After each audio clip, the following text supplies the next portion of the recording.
Right, the one to lead us with this session is Mr. Tony Fesu, a very tech guru, a very known name in the tech space, very wonderful gentleman, and he's going to take us through tonight's edition. So please, if you have any questions, if you have anything at all, you make sure you keep it safe, and when the time is due, you ask them. When there are questions thrown at us, let's do well to engage.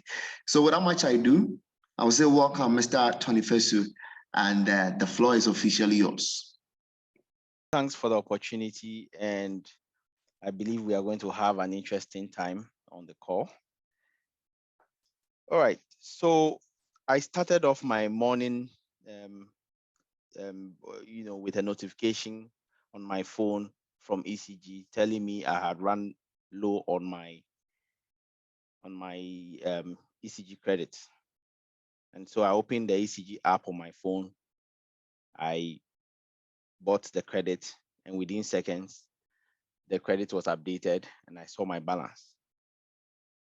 And then after bathing, I went out, but then I didn't want to drive today. So I ordered an Uber. I jumped into it and got to the office. When I got to the office at lunchtime, I used Uber Eats to order my food and got it delivered to me right at my desk in the office. I believe this has been, the same transaction that all of us are kind of used to, or we are used to one day or the other day.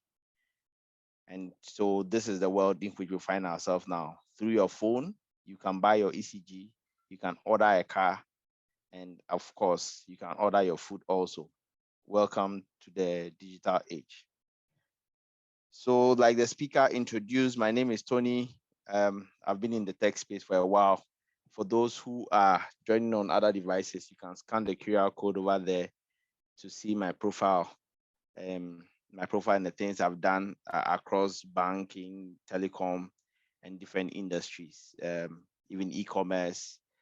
And then also more recently, I'm doing something around blockchain as well.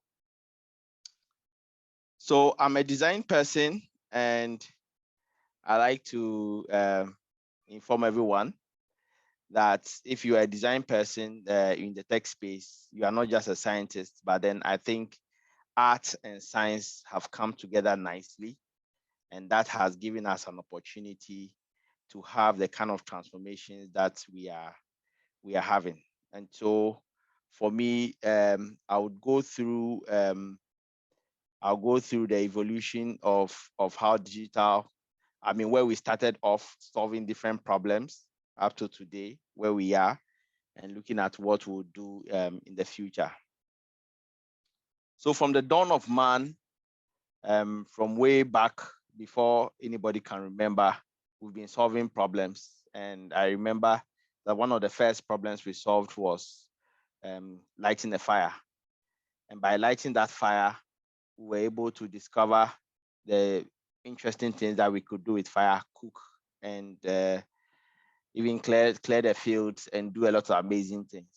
As time went on, now we transform that fire into other things, and the birth of the steam engines came up in the first industrial revolution, where we use the fire together with the mechanics that we have, and we're able to create power and generate energy that can move trains and move people and goods from one place to the other.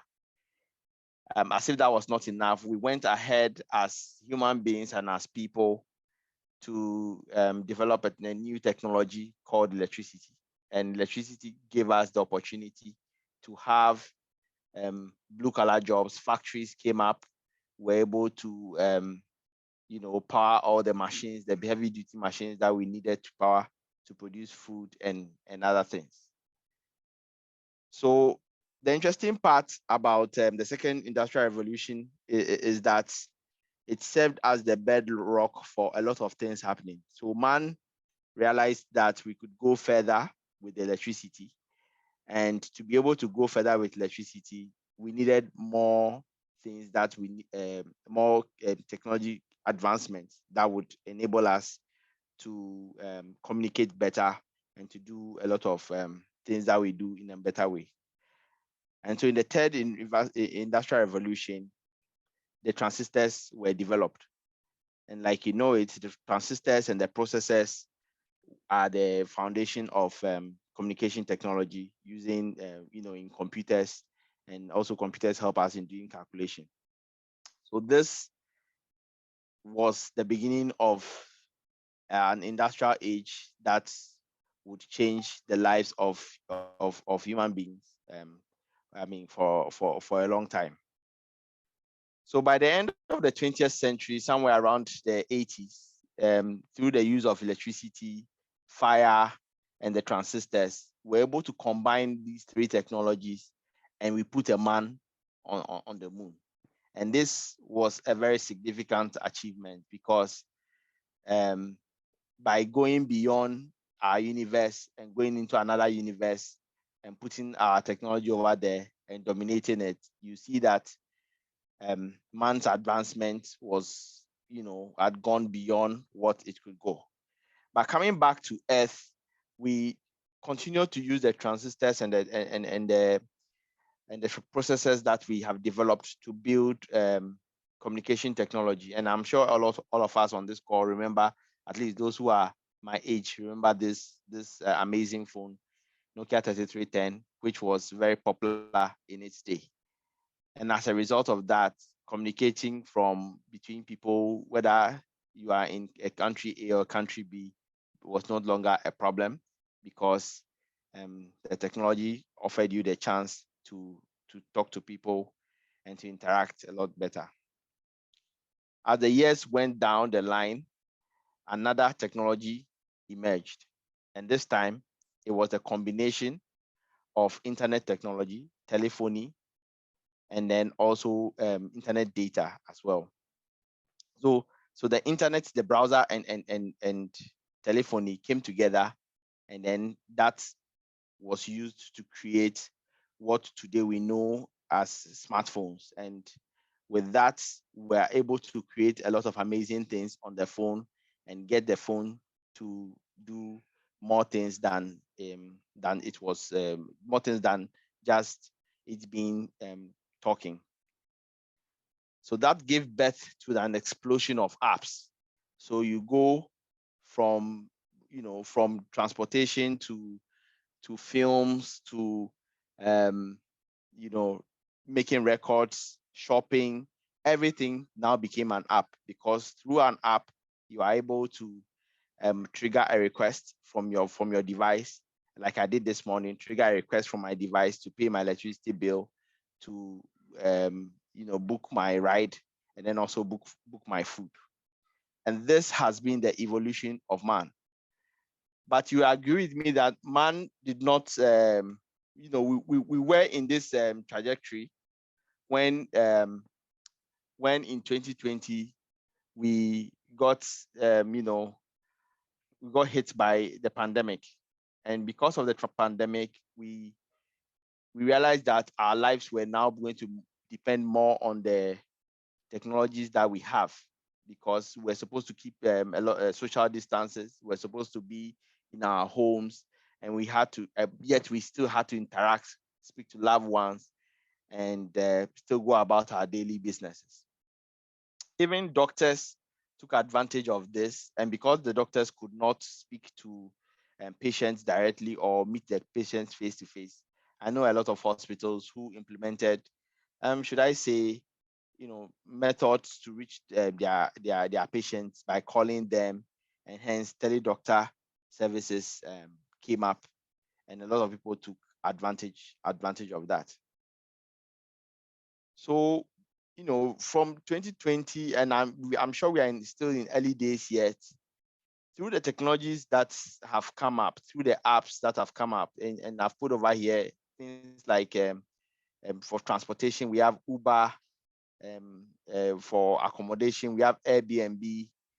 For working, TaskRabbit, and even shopping, eBay and Etsy. You see that these technologies, even though they were not built within our country, these technologies have come and are useful to our purpose. And for that matter, we are all signed up to it. So it means that the problem of the day or the problems that we are facing as people in the world, the solutions are not necessarily going to be solutions that are around us, but then there are solutions that can be anywhere in the world.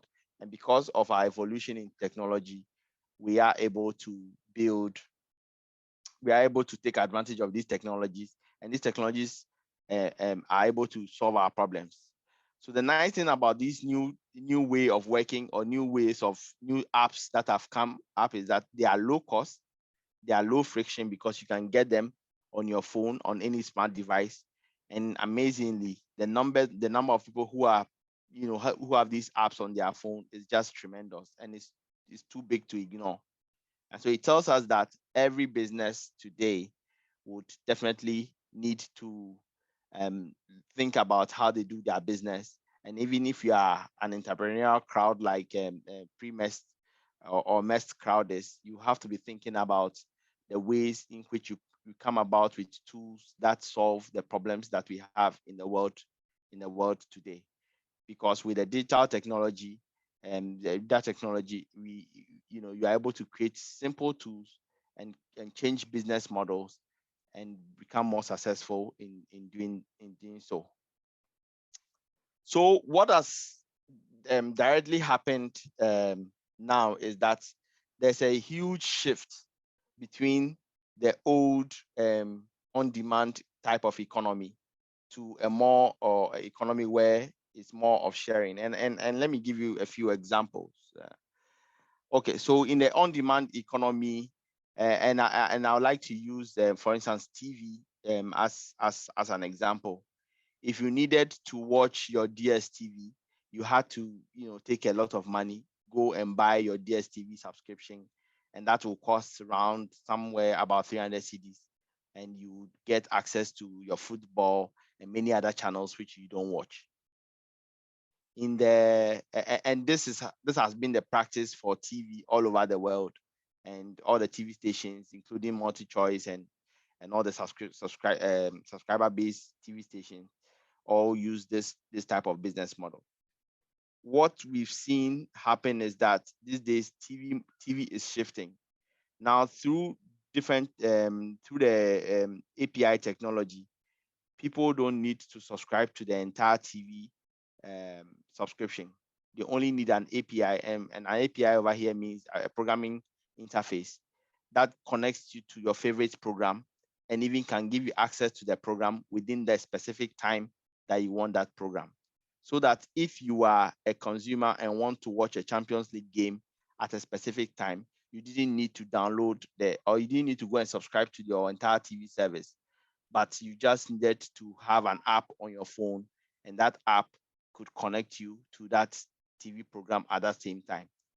And what this is doing is that the price point at which you pay for this app is far cheaper, is more than 90% cheaper than the cost of the bundles. So you find out that most of the traditional businesses are losing out because customers are no longer doing business with them, and they are taking up the businesses that are on the digital side. I can go ahead and give you some other examples. You can even see prominent in Ghana. In those days, bank was a place to go. You have to go into the bank branch, fill a form, and do your KYC and a lot of processes before you can even deposit your money and things like that. With technology today, you have another organization or different organizations that are driving mobile money in the country. And mobile money does not do too many services. They started off with one service, which is to send money and to receive money. And within 10 years, we have more transactions on mobile money than all the banks are doing. And so these are the remarkable things that have happened in the within the revolution that is happening. So you notice that as man is growing and man has conquered some of the problems that they faced, definitely the technologies that we are using today in doing these things, in booking an airline, in booking your car trips, in ordering your food, these technologies are useful and they are meeting our needs today. But then certainly improvements and problem areas have been identified, and this improvements requires that the technology changes from what it is today to something else. I know that a lot of businesses within the country are yet to evolve into into the sharing economy and making their services available, in a low price point, but then high patronage point. But then technology, as they say, does not wait for man. Once anybody has the idea and can build it, it builds it. And so that welcomes us into what we call the fourth industrial revolution or evolution. And this also welcomes us to a new type of internet services, which we call the Web 3.0. And very soon I'll be explaining to you what Web 3.0 is. But before I do that, you can see that on the screen, you have a lot of communication, cross-continent communication, and they all are lighting up the entire world and making sure that connections are going on. So with the Web 3.0, there are 4 principles that drive Web 3.0 because of the problems that we've seen with the current technologies that we are having. So for example, the first principle is decentralized. We want our data to be decentralized. And this principle suggests that rather than having your data stored on a server somewhere in the cloud, every user should be able to have access to their data in real time. And if they want to communicate with it, they communicate with it without going through a server somewhere. So organizations like the Big F and the Big G over here, who currently keep all our data at a specific point, may not will have to evolve their technology because the demand that is going to come is such that everything will be decentralized. So any device that you have today should have 100% of your data, and that data should be shared across different people and different categories. The second principle is that because we are sharing the data, we have to ensure that there is trust and permissions are granted. And so with the second principle, we are able to protect our data a lot more, because if the entire data is with you, we have to think about how do I share the data and inform the entire network that this data is shared, so that if there's an intruder who picks the data from me or accesses my service without my permission, everybody in the network knows that that is not fine. So imagine a time where somebody hacks your system and steals money, but then the person does not have anywhere to put that money. Even though he's able to steal the money, he will not be able to store it within his network because you have not granted access for that debit to happen on your system. So across all our network, everybody knows that this is how much you have. And so if you update your account, everybody knows that this is you took the money from here to the other person.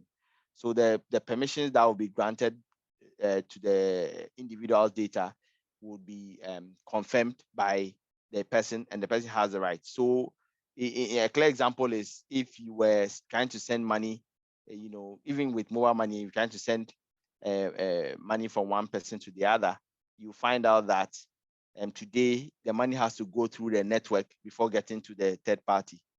But in this new web technology that is being developed, the principle is to not go through a third party.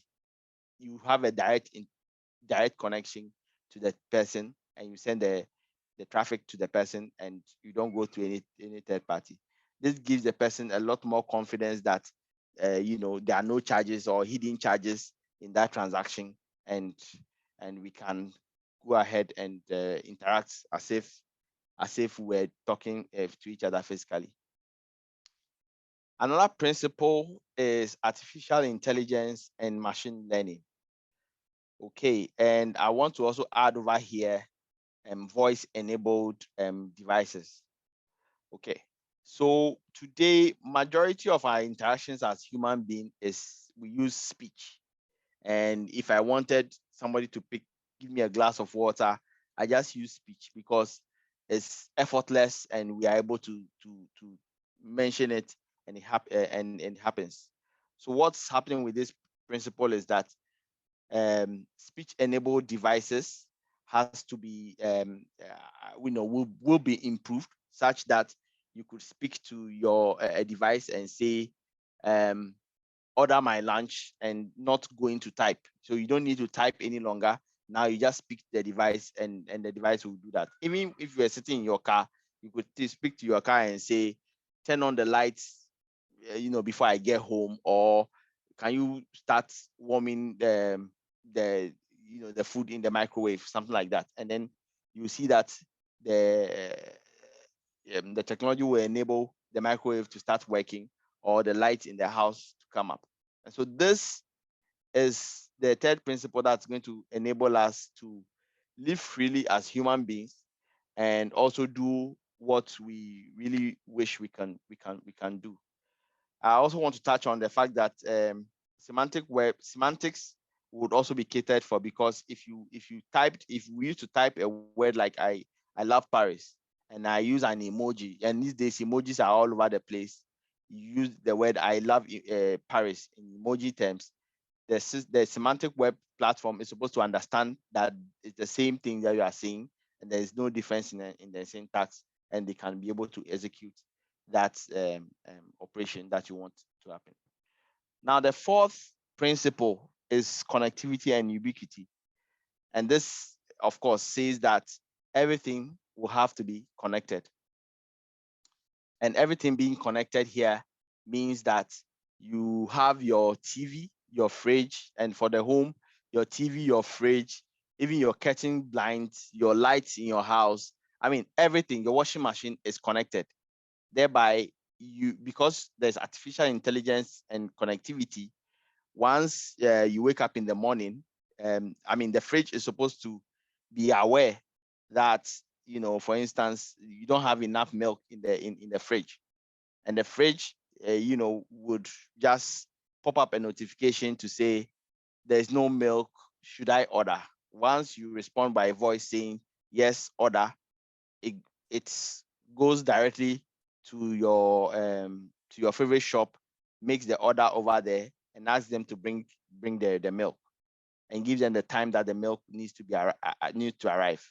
Once the milk arrives, so by the time you wake up and get to your fridge and find out that your milk is finished in the fridge, your doorbell should ring, showing you that there is a car waiting out there with your box of milk. Wouldn't that be a wonderful life, where we don't have to worry our heads and bother about all of these things? Oh, somebody would be asking me, how about the cost? Yes, what will happen is, if you don't have money in your account to pay for this, it will just ask you, do you want to take a loan, a Momo loan, for instance? And once you say yes, the Momo loan will be the cost of the item will be deducted as a loan service, and then the transaction would be completed by you getting the milk in the morning.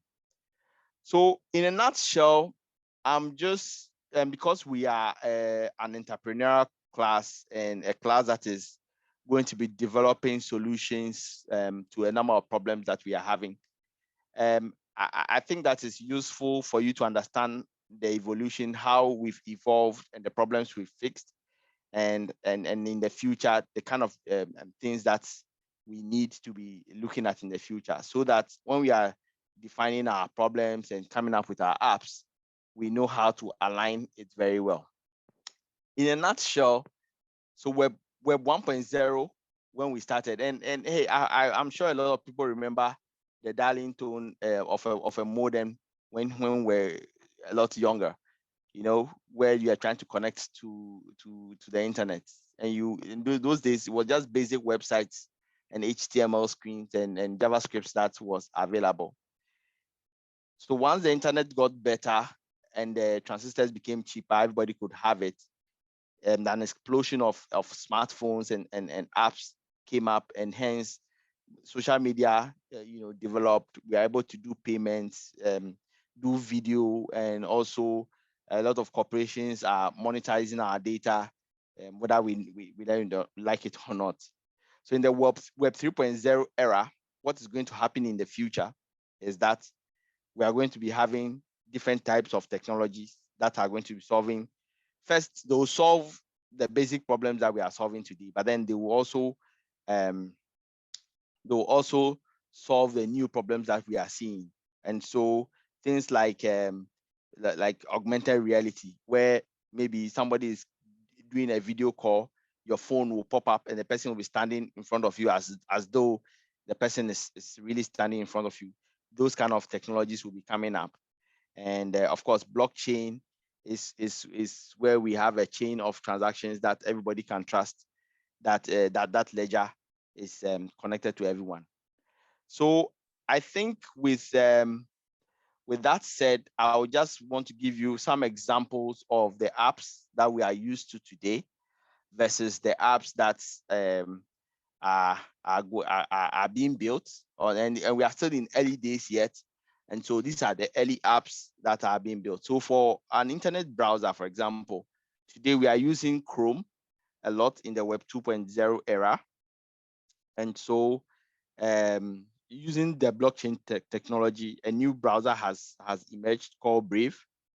Brave browser, and this browser, gives you more capabilities than just browsing the internet that we are doing. Storage today, Dropbox and even Google Drive, those storages will not work in the Web 3.0 era. So new technologies are being developed to solve some of the problems that we are having. And so it will solve the problems that we are having today and then give us opportunities to do new things. Even operating systems like Android and iOS are going to change.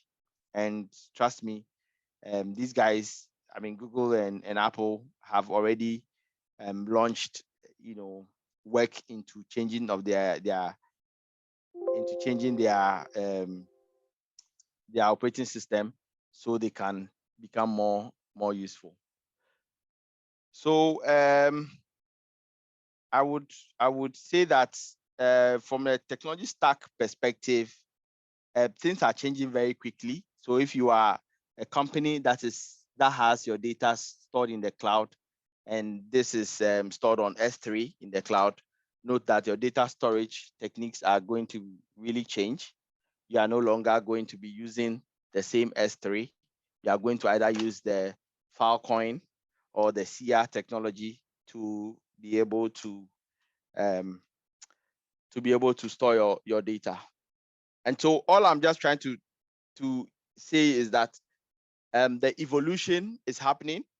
We are at a certain stage of the evolution now, but we cannot say that because we are at that stage, because we are at that stage of the evolution, we are going to stay there and not, understand what is happening. For Web 3.0, the evolution is already happening, and in other markets, this have already started. And I think that even if we are developing apps today, we need to start thinking about the new problems that has to be fixed so that we can start developing problems on that. So looking forward, how do we as a cohort, a cohort of people who are learning, trying to build apps, trying to understand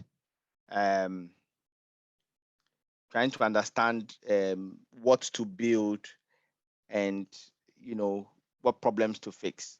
I think that we need to ensure that we have some principles in mind, so that we can frame our minds well and get these things built. So we have to have a very good vision, and this vision can be a long-term, short-term, or a medium-term vision. And what this helps us to do is we're able to look at what problems we have today and how we can fix those problems using the platforms that are and the tools that are available to us. Now, once we think about the platforms, we also need to be thinking about the fact that we need to wonder what will be the use cases in the future. Today, we are booking rides on apps. So in the future, are they going to do the same, or are they going to do it a little bit differently? And I say this passionately. Passionately because it's important for us to envision the future, to know what kind of opportunities we need to be looking out for, so that what we build can be very unique and can be very tailored to our purpose. And of course, in doing this, I would always advise that you do it in baby steps. You don't go in a big bank doing it, but you have to do it in baby steps. So one of the methodologies that I have used in doing this particular exercise is a product market fit, where I think about the product and also the customer segment and ask myself, is my product really meeting this market? So if I say, if I think about the customer, I'm saying to myself, who is the customer over here? And will the customer use the platform that I'm trying to build? And I also need to ask myself, are there alternatives that the customer can use? And if there are alternatives, what improvements can I make on that alternative to make my service a lot better than what is there? So when you define the problem very well, and you're able to understand what kind of why the customers are having this problem, you'll be able to identify the key features which will be essential on your product to be able to fix those problems. And once you solve them, it becomes something that the customers will use. The channel, I know today a lot of us, because of low friction of apps, we are all building apps and looking forward to build an app. I think that as time goes on, we will find out that with other technologies coming in, like 3D technologies, is making it a lot more easier to even build physical products and build prototypes that can be tested and used to see how the market responds to it. And of course, your user experience is something you cannot take away, because if you build a platform for users, you have to ensure that you understand what the user will do on the platform and how they will feel when they're on the platform. And key to that is measuring, having matrices that can measure how the user is feeling whilst using your platform. So I want to, help the team by giving you a quick example of how this product can be designed, and it's quite a simple exercise. So let's say that you are somebody finishing school, secondary school or university in Ghana, and you found out that, okay, a lot of us finishing school are not able to keep in touch, and we are not able to talk to each other after school. And so knowing what's happening to your friend, of course, you can use Facebook and all of that, but that's very social. But you want to know other things and want to have, chats about things that pertain to the country. The other platforms that are there are not very focused on any specific topic. And so you have thought that in developing a certain platform that enables people to talk, people will be happy and this product can go ahead to be very successful. So you have defined the benefits of the product and also have thought about the needs that the customer or the people who be using the platform have. You've also thought about the experiences that the customers require, and these experiences will speak directly to the wants that the customers have. And so you can go ahead to build your features, because those features that you build on your products will cure the pains. So without being theoretical, I want to jump right straight in and give you, I built a small example which I can show to you over here. So like we said earlier on, we want to be able to communicate ideas for everyone to see. And we also want to build a chat platform for multiple users to be able to share files and share, digital artifacts among members who are on that platform. So one of the benefits that we think this product will bring about is that it would, it will help us to easily, the users will be able to easily communicate their ideas, and then also collaborate with other people on those ideas, and they can get a high rate of adoption for those ideas. And if it is very a brilliant idea, people can go ahead to see how they can get it done. So the wants of the customers, and this is me thinking that, okay, customers who be using this platform would be thinking to themselves how they want to have a positive self perception, because you want people to feel that you finished school, you have, for instance, you have a degree in mechanical engineering or civil engineering, and so you want people to know that, yeah, you have something in your head, so you want a platform where you want to be communicating this your ideas and feeling good about it. So the experience is that because this is a conversational platform, you want this to be first done as an app which can take feeds from different other apps. And so that one app will be the main app, for instance, for the country, for the youth, that they will be able to use to make to communicate ideas and make their lives a lot simpler as youth. Because one of the facts is that it's not true that everybody finish. We have over 80,000 students finishing school every year, and a lot of us have ideas, brilliant ideas, but it ends up nowhere because we don't even have an opportunity to share these ideas and have an avenue to share it. Okay, so one of the pains that we have is that it's hard to track some of these conversations. Even if we told a friend about it, talked about it on WhatsApp or on Facebook or LinkedIn or whatever platform we send, these ideas, they get missing, okay? And it's hard to identify the opportunities and even get people to commit to helping you execute those plans. So one of the features that you will build on your app is to ensure that sharing ideas, sharing images and documents are very simple on the platform. And then also you want to be able to store all the messages so that people can go back to it, refer to it, and rethink about the ideas and do. So in a nutshell, this is a product design process that you've gone through. And with this product design process that you've gone through, you've not even started building the product itself or putting your tools or your code to work. But with this thinking that you've gone through, you are well on the way to know if this product will be something that will work or not. Now, one methodology that I think helps us in product development is agile development. And one of my guys explained agile as working in bits and pieces.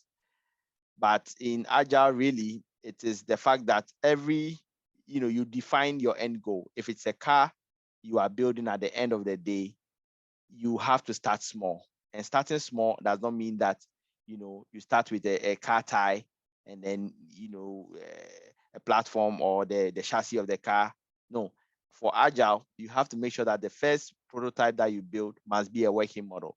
So if it's the platform you are building, if you must build this out so small that even if it's the login screen and the first page where people can say hi and chat with each other, that is what you should focus on in the first iteration.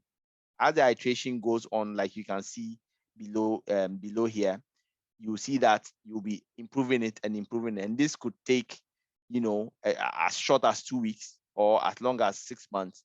And by the time you realize you have iterated and built a nice prototype. Okay, so even before you start thinking of looking for a developer to help you develop your idea, design thinking dictates that you can decide to build your idea on paper. And as you can see in the picture here, once you have identified a problem and thought of the solution very well, on a piece of paper, you can develop your paper app. And all of us, a lot of us have done this over the years, building our apps, and we build the screens on paper. We draw it with a pen and paper, one screen after the other, and go through the iteration to enable us have a feel of how it looks. And like I always say, if you can give your paper model to even a baby or to a 7-year-old, and the 7-year-old can go through the paper model without hassle, what it means is that most likely the older people will be able to use your app, even if they are literate or not literate. Okay, so as we approach conclusion, I would say that most organizations today are also looking for ways of co-creating with a lot of us. And so there is something which they have come up with called APIs. And APIs, like I explained earlier on, give you access into an organization. So for instance, if you were, let's say, if you were creating, solving a problem like ordering of food problem, and let's say KFC opens up their systems and gives you an API, it means that you can create an app that can make an order directly from your phone or from a customer's phone directly into KFC's order system to be able to trigger the order of the food. And so a couple of organizations, and these are my favorite APIs that I've used over the years. I couldn't put their logo here, and so I have these QR codes. So you see that lots of organizations, airlines, payment aggregators, Facebook, all of these guys have put their APIs out there. And I think that even if you are an existing organization and want to create value for your customers, you should be able to access these APIs, bundle them into your transitional services, and be able to get new offerings to your customers. So I'm looking forward to seeing people use some of these APIs very much to bring about new products. So before I end, I have a short video which I want you to watch of how the feature looks like. And this video is from the TM forum.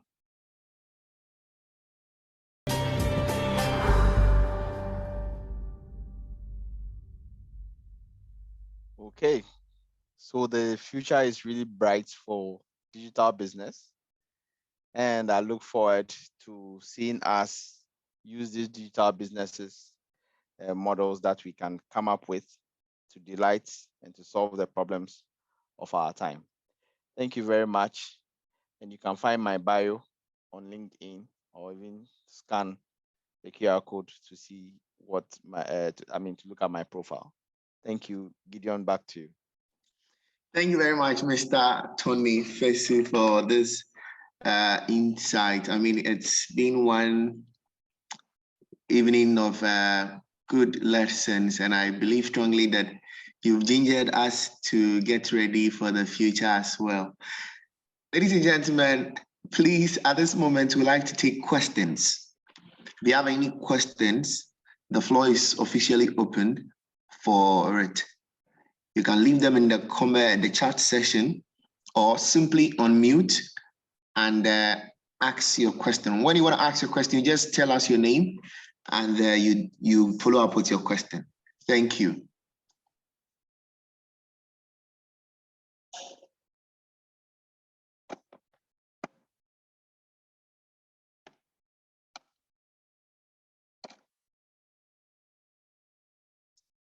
Okay, Mariam, please, let's hear from you. All right, good evening, everyone. Mr. Fesu, I'd like to ask, in your opinion, considering the fast advancement in technology, what roles do you think may become extinct in the near future, and which roles do you think will be more in demand, so that we see how we can relearn and get to where the money is? So which roles do you think will be more in demand and those that may be extinct in the near future? Okay, brilliant question, Marianne.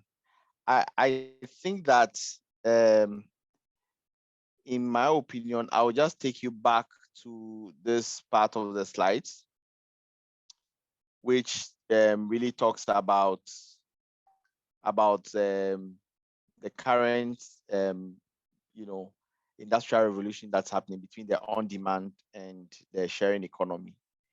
So, for instance, if you are a bank teller and you sit in the bank and you receive cash, if you think about it, the person who is also doing mobile money down the street is also technically doing the same job that you are doing. And so if you are finishing school and you are aspiring to become a teller, that job may evolve, not necessarily in the, may evolve. It may not be even existing within the bank, but it may be somewhere else or being fulfilled in another space. If you were, for instance, a musician, and you have to depend on, billboards or going to the radio stations to publicize your music, then you are making a mistake, because now on the SoundCloud we have, and all these Apple Music, we have all the songs over there, and you can even check your ratings all over there. So in terms of which jobs are changing, I like to say that this is how the jobs are changing. And specifically now, we are not having, we are in the middle, or should I say we are in the transition stage, where the jobs are now evolving. And so we are seeing a lot more shifts into people doing self-service and doing a lot more things that are not the traditional way of doing or working. Okay, thank you, Mr. Fesu. There is a question in the chat section. It says, as we encourage digitalization, what are some of the ways in which we can bring the large population of the uneducated along? Oh, okay.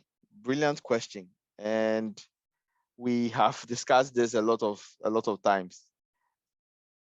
I've always maintained that for people to evolve, okay, it's not necessarily based on whether you are educated or non-educated. Once upon a time, when I was working in the bank, when mobile money started, we all said, okay, how is a woman who is selling charcoal going to be able to dial *170# and read 1, 2, or 3 to know whether they have money or not? In a remarkable turn of events, what has happened? Those who we think they are not literate and don't know their left from their right, they are using the same technology which we thought they will not be able to use. They are using that same technology and are doing far better with that technology than we imagined. So I like to say that when the need is there, when you identify a problem that needs to be solved. So the problem that needed to be solved in the banking space was what? People needed to get their money very quickly, anywhere, at any time. The banks had limited ATMs and agents, and you have to travel a far distance to an ATM. An agent is close to you. It's somebody you know, it's just next door, and they never close. Even at 8 a.m. or 10 p.m., they are still open. You can take your cash there and you can remove cash.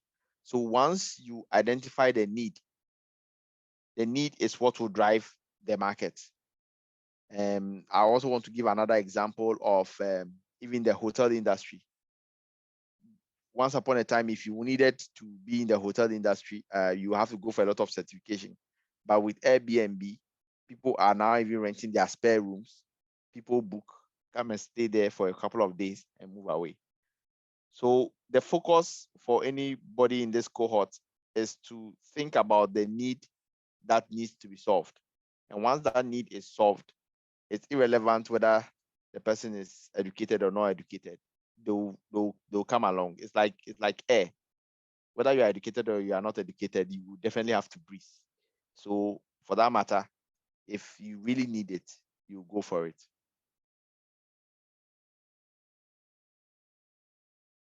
Gideon.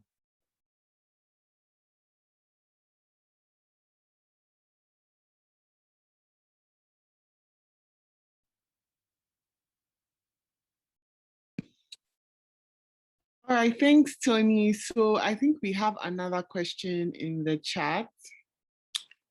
So William is asking, in the next wave of industry, what are some of the platforms from MTN that entrepreneurs can build on top of or leverage to deliver web services and products?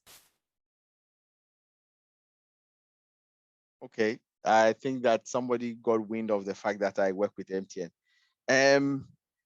So, I displayed earlier on, most of the organization, and of course large organizations like MTN, is not only trying to create this value by themselves. So they have opened up their systems to a lot of people or to everyone. So there is a developer platform. I think there is mtndeveloper.com, and that platform gives you access to our development environment. And so if you needed, for instance, if you needed to if you were a MEST cohort and you wanted to build a platform where you share airtime to everybody, you can go onto that development platform, create your program, and without speaking to MTN or anybody, you can buy the airtime and share it to all the numbers that you want to share it to.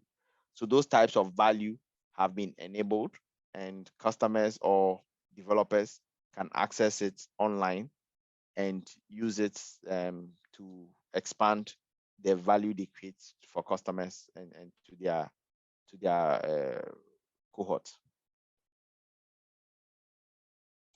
Okay, thank you very much. Are there any questions? We are still taking a few questions. Then,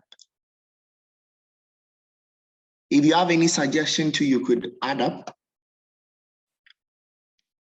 Amadakwa, if you want to share or ask a question.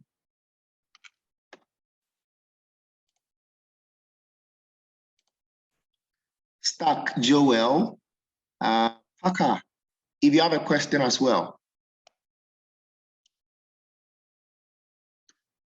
Livingston, if you have a question, we want to hear from you.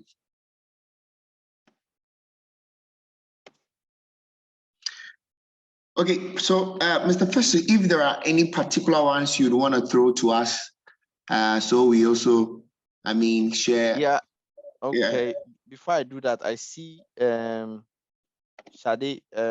Parker. Yeah. Posted a question there. Can you read it out? It says, as technology continues to advance at a rapid rate, are cost implications likely to hinder the adoption of these technologies? Wow. Okay, so I think that this is it's entirely true because building these technologies and these advancements, if the cost is not favorable to customers, then adopting it becomes a problem. So I gave an example earlier on where I said initially we used to buy a bundle of DSTV, but now with the advancement of technology, you don't need to buy a bundle of DSTV. You can just buy a specific movie or buy a specific event, Champions League game that you want to watch. So instead of spending over 200 cedis in buying the entire bundle, you only need to spend, something like 10% of that to be able to pick up the service that you want. So the cost discussion is more of a business model discussion. And so as you develop the technology, you also have to think about the business model which you want to implement, because the business model enables the customers to find it more easy and more convenient. And in this market that we are in a very price sensitive market where everybody is really looking at their pocket, if somebody has to watch, a Champions League final game or watch a soap opera, and they don't need to buy the entire, DSTV bundle, you find out that will be more attractive to the people, to the person. The interesting thing is that when it's attractive to one person, it will be attractive to 1,000 people. And because it's attractive to a lot of people, you see that you make more money than the one who is selling it in bulk. Think about banking as well. banking, you have to go and fill a whole form to be able to do the bank transaction. But in the mobile money scenario, it's very easy. It's one transaction, send money, receive money. And that transaction gives you an opportunity to, the cost of that transaction is way cheaper than what is in the bank. But even if it's expensive, because of the convenience it gives, everybody goes for that model. So you also don't. So when you do your research and your analysis of product development, you need to also think about the business model, the cost model, and see how do I develop the technology and make it cheap. And making it cheap, well, in my mind, I think if you can break it down into smaller bits and pieces and give that specific value to the person, then it means that the person will see it as a cheaper alternative, and they would come and use your product. Gideon. Okay, Mr. Versi, thank you. Okay, so there's a follow-up to Sade's question, and this one is from William. He says, what, in your opinion, will be the key differentiators between the next wave of Web 3.0 products or platforms, since the major barrier of entry would be so low or next to existent? Okay, so the major barrier of entry. So I think that as at now, like I showed you in one of the presentation, the first things is that the platforms are being built, or should I say the foundational platforms are being built. Today, if you want to do development work, and you would have to do it on your laptop, you have to own a laptop and all of that. So those foundational problems that we face with costs in terms of owning a laptop, having to download your programming platforms, all those barriers will no longer exist. All you need is to even just enter an internet cafe, connect to the platform, and you are ready to start interacting. And I want to also say at this point that I'm sure we've all heard of metaverse. So metaverse is a Web 3.0 technology that is being run. So once you connect onto the metaverse, everything that you had to struggle to have access to physically on the metaverse, you can have access to them. So for instance, when you're on the metaverse, and if you wanted to know, like maybe there's a government information that you needed to know, and you have to go through a lot of regulatory approval and things to get. If that government makes it available on the metaverse, you are able to access that information very easily. So in effect, the barriers that we have today in our minds, like going to get approval, getting regulation, you need a lot of money to be able to set up a whole company, all of those barriers that we are facing today, these are the problems we want to fix so that human beings can have the freedom to do anything that they want to do without all the barriers that we have. And that is what Web 3.0 Web 3.0 is bringing up. And of course, it's also enabling us to do it in a more secure manner. Okay, thank you, Mr. Fiston. I think Mawina said awesome presentation, and I couldn't have agreed less with that. Okay, so this question says, for someone who doesn't have a tech background, I have a business idea in technology. Will you advise me to learn coding or app development, or I can just partner with a programmer? I mean, someone who is already an expert in this field. Okay, brilliant. So at this point, I want to say that there are different disciplines when it comes to the tech field, right? You don't need to know how to code. It's like saying that I have an idea of opening up a restaurant, and you want to go and learn how to cook, how to do waiting, how to do concierging when customers come in and things. You can't do everything. You can only specialize in the parts that you are efficient at. So in that same light, your best bet in my mind is to go through the analysis phase, research and analysis phase. If you go through that research and analysis phase where you can ensure that your product that you are thinking of has a very good market fit and also solves the problems for which it wants to solve, for which you are coming up with, and you can do a paper version of the idea, then I can say that you have literally done about 70% of the work. If you partnered with your CTO or a CIO, a tech person at that point, you can show the person exactly how the program is supposed to work. And that would have even made the person's work a lot more easier. And that partnership will lead you to more success. So I would say that you don't need to learn the technology. You need to fine-tune your idea and use the various research methods to fine-tune your idea very well. And once you find that's critical need in the market, you can use your your design thinking approach to build a prototype. And once your prototype is good, partner with a technology person to get the coding done. And I think that you will be successful. Okay, thank you, Mr. Fesu. We are really glad you had took the time off to have this wonderful section with us. Any final words before we go? Any final words? Wow. Okay. So my final words, and this goes to the cohort, and from the information I have, the cohort is trying to develop their skills in technology so they can solve problems. And I think that your research methods and the methods that you use to determine what problems you want to solve, you need to really sharpen that part of your training.